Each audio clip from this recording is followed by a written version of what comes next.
एगो नायका भाई और तनी फिर पुरनका कावर लेके चल फिर पुरनका कौन बहुत पुरनका आज के ना 5 वर्ष 10 वर्ष पहले के ना 20 वर्ष पहले के ना 30 वर्ष पहले के ना लेके चलो एकदम पुरनकी ठाट जौन की आज के गौनिहार लोग ना गावता ना गावे के फेर में ई गंगा भाई तो चलो तो वही लेके चल चलता नहीं गंगा माई भेरी लेके चल चलता ये केकर गीत था इस सिद्धेश्वर के राय बहादुर भिखारी ठाकुर जी भिखारी ठाकुर जी जब पुरनिया हो गई तो अपन बीतल जिंदगी के बात लिख देनी लिखनी आई बुढ़ापा गई जवानी बुढ़ापा आ गई जवानी चल गई भोजपुरी के शेक्सपियर कहल गई उनका के आई बुढ़ापा गई जवानी हाल के हालत को हतवानी 1964 साल भिखारी का परल जयमाल नृत्य कला मंदिर के भीतर ताम्रपत्र पर लिखल पवित्र लाट साहब का सन्मुख पवनी धन धन यापन भाग मनौनी आज के जलसा खूब लौकल जहाँ की करता हरि उपल राम करस से ऐसन दिन लौटत रहो हरदम फिर राज समाज के बढ़ो बढ़ाई झंझट झगड़ा छुटो लड़ाई सुख के वर्षा राम बरखावस सुख शांति संतोष चलियावस और सही नाम फैलते जाता रेडियो से काशी कलकत्ता यही से लोगला बाटे भाव पेपर में लौकत झकाझक खटा न लौकल बरिसल जल बिना गाछ के लागल फल बरिस एक के बबुआ भइलन ना जाने कैसे चौकी पर चढ़ गइलन केहू कहेला राय बहादुर केहू कहेला शेक्सपियर आ केहू कहेला कवि भिखारी घर कुतुकपुर दिया सुपति माता की जय आइल बड़ा सरस्वती जी के भाषण करे खातिर ते भिखारी ठाकुर जी के बात हम बबुआ तनी वही जे भाव लागी का वही भिखारी ठाकुर जी के भाव में चलो एकरे में 4 गो चीज मिलौनी जा गीत सब है भिखारी ठाकुर जी के धुन बचना के बाज हुरका के सुमिरन गंगा जी के ये फोरी नवन हो बबू ये तो तनी कहे के भाव लागल ले जाइगा भक्त जाके गंगा माई से कहले का कि चलल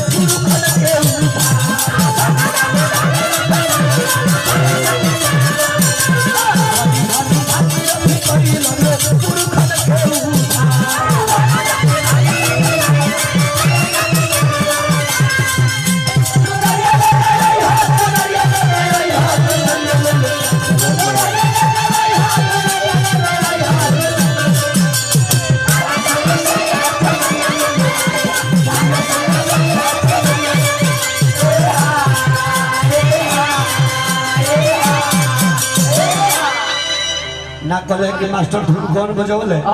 अरविंद भैया हम कौन है कौन पूरा ना खा भिखारी जी के हमार मास्टर धुन बजा देले के कौन नवका खेसारी जी लेकिन ठीक बजैले है भजने के धुन रहल लयदारी बजा देले रहत तो बाउर हो जाए लेकिन भजन बजौले कि चुनरिया ले ले बलिया से सैया चुनरिया ले विचार करी कौना घड़ी के गीत कौना घड़ी के भिखारी ठाकुर जी के हम जौन गीत गावता नी यो घड़ी के गीत ह कि जौना घड़ी लेडीज नाच के प्रथा बहुत कम रहे वो घड़ी लौंडई नाच के प्रथा रहे हो लौंडा कैसे सुघर कमसी 40 बरिसा लौंडा क्या पहनिया 40 बरिस के लौंडा रही करिए देह रही 6 फीट के शरीर रही साड़ी पहनी लोग नीचे से छोट हो जाई मेकअप करे खातिर घुंघरू बांधली लोग मंच पाई लोग तो 13 किस्म के पेन पहना मुर्दा शंख पत्थर पर रगड़ के मुंहवा पोतली लोग जनी ओइसन लवंडा के देखे खातिर पुरनिया लोग 15-20 किलोमीटर पैदल चल जाते रहे ओइ सब समय रहे ओ घरी भाई वेपर टीव ले जरूरत रहे ओ घरी गैस पेट्रोमेक्स लंटेन के समय रहे वो घड़ी के गीत हो बबुआ तो जानिए कि वो घड़ी 2 गो नाचना चल जाता है एगो मोटा का एगो मेही का ओकरा बाद जब फिल्मी दुनिया आई तो डिस्को डांस हो गई आज जब भाई खेसारी लाल जादू अइले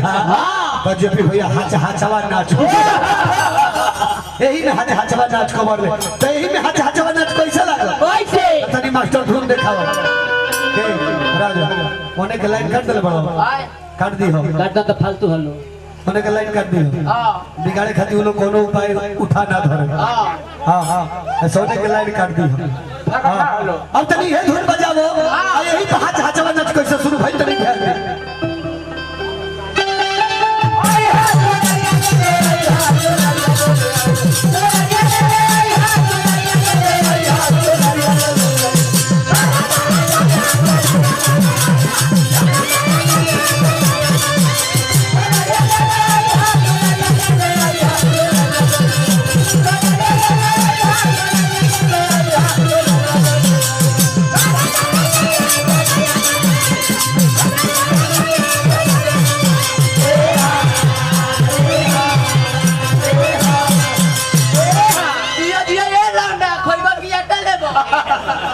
ये जाने की हज हजवा नाच आ वो घरी के सबे में हां ओ घरी लवंडे पे बुझाई के मार होई बोला बोला ए लवंडा ओइबो की तरह डेरे पे आउ जाने की लवंडा कैसा कैसा ओहो जेकर वर्णन ना होई उ लोग जाने की जब मंच पे आई हां उनका उ लोग पढ़ल लिखल माने कॉलेजे करत रहे लोग उ लोग मंच पे आई तो कैसे कैसे नहीं होगा मछिया जी दिया हमारा लड़का जब मंच पाई लोग तो उनका लोग के भाव कुछ और रहे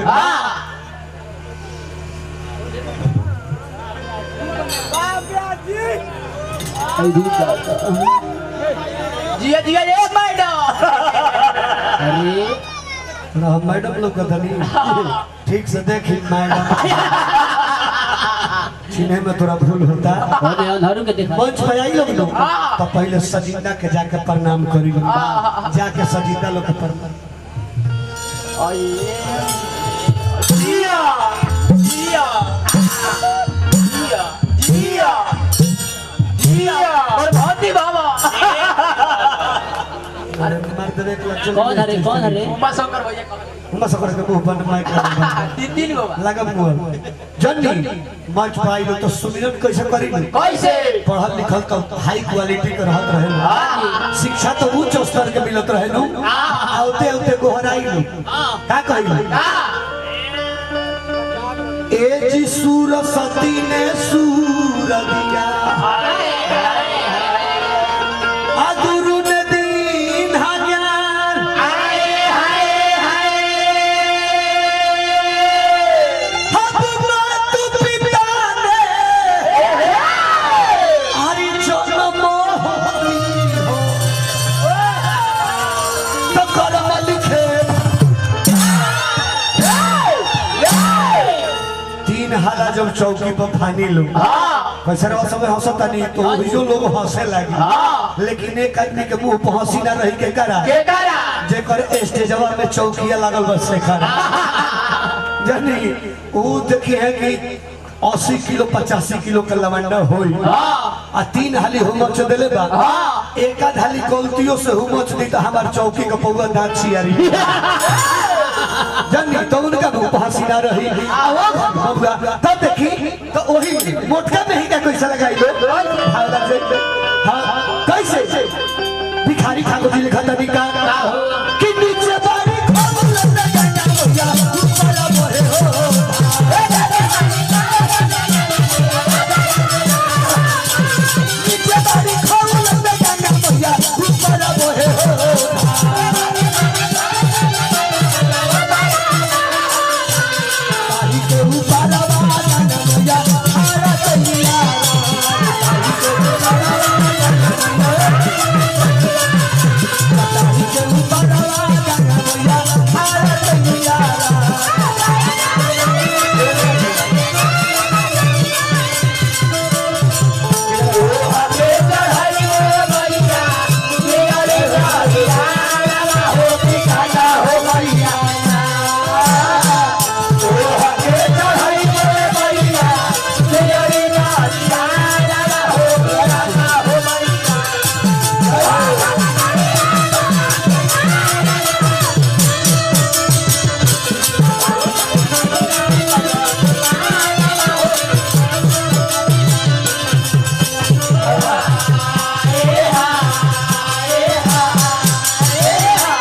केरा कहनी दीपक भैया जी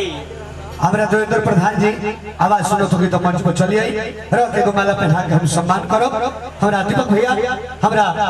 भाई हमारा संजीव जी उत्तर प्रदेश पुलिस के जवान बानी भगवान का